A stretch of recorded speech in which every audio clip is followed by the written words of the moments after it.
2028 సెప్టెంబర్లో నేను నా రాజకీయ ప్రవేశం. ఈ గంటకి నేను ఇక్కడ కూర్చొని మాట్లాడుతున్న టైంకి నేను చెప్పేది 2024 గవర్నమెంట్ దిగిపోయిన టైంకి నేను కూడా మాట్లాడట్లా. ఈ గంటకి నేను మాట్లాడే ఈ క్షణానికి మీరందరూ నమ్ముతున్నారు కాబట్టి, ప్రజలను నమ్మించే ఒక కార్యక్రమం చేస్తున్నారు కాబట్టి, మీ పోలీసుల చేతనో మీ ఎస్ఐల చేతనో డిఎస్పీల చేతనో మీరు రాయించేది కాదు. ఒక సిట్టింగ్ జడ్జి ద్వారా నేను 2028లో వచ్చిన రాజకీయానికి ఈ రోజుకి నా ఆస్తుల్లో నేను సంపాదించిన ఆస్తులు ఆ రోజుకి ఈ రోజుకి 2008 సెప్టెంబర్లోకి ఈ రోజుకి నా ప్రాపర్టీస్లో నేను అమ్మిన వాల్యుయేషన్ ప్రాపర్టీస్ ఈ రోజుకి రూపాయి పెరుగున్నా, 1 రూపీ పెరుగున్నా, మీరు చెప్తున్న అనిల్ కుమార్ యాదవ్ కావచ్చు, నా కుటుంబ సభ్యుల మీద కావచ్చు, మీరు చెప్పిన నా 5-6 మంది బినామీల పేరు మీద కావచ్చు, ఎవరి పేరు మీద ఉన్నా కూడా ఎంక్వైరీ చేయండి.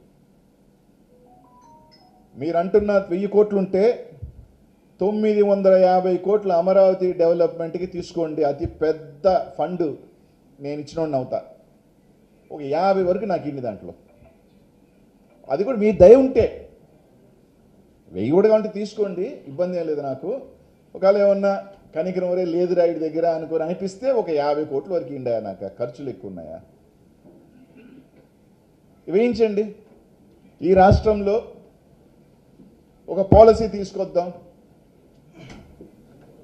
నాకు చాలామంది రాజకీయాలలో ఉన్నప్పుడు సహాయం చేయకుండా ఉండరు, సహాయం చేసుంటారు, చేశారు కూడా. కానీ రాజకీయాలలో ఉన్నప్పుడు మన దగ్గరికి చాలామంది సహాయానికి వస్తారు. నేను ఆస్తులు కూడా కట్టుకోలే.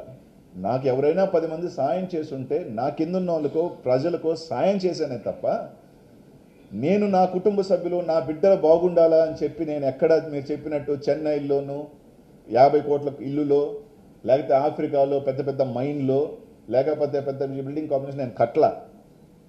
ఈ రోజుది కూడా నేను చెప్తున్నాను కదా, రైట్, నాకు ఈరోజు పవర్ లేదు, నేను ఎమ్మెల్యేని కాదు. ఒక సిట్టింగ్ జడ్జిని వేసి అనిల్ కుమార్ యాదవ్ ఆ రోజుకి ఈ రోజుకి ఆ రోజున్న ఆస్తులు ఇస్కాన్ సిటీలో ఉన్న పొలాల వాల్యుయేషన్ ఈ రోజు ఎంత, ఈ రోజు ఆయనకు ఆస్తులు ఎంత కొన్నాడు, ఆయనే కాదు మీరు చెప్తున్న ఆయనకున్న 5 మంది ఏదైతే పేర్లు వేస్తున్నారో వాళ్ళ పేర్ల మీద ఆస్తులు కానీ ఎంక్వైరీ చేయండి.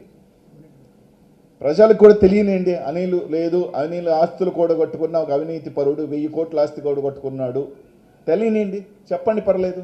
మీకే రాసిస్తానని చెప్తున్నాను, అమరావతికి పెద్ద ఫండ్ నాదే అవుద్దని.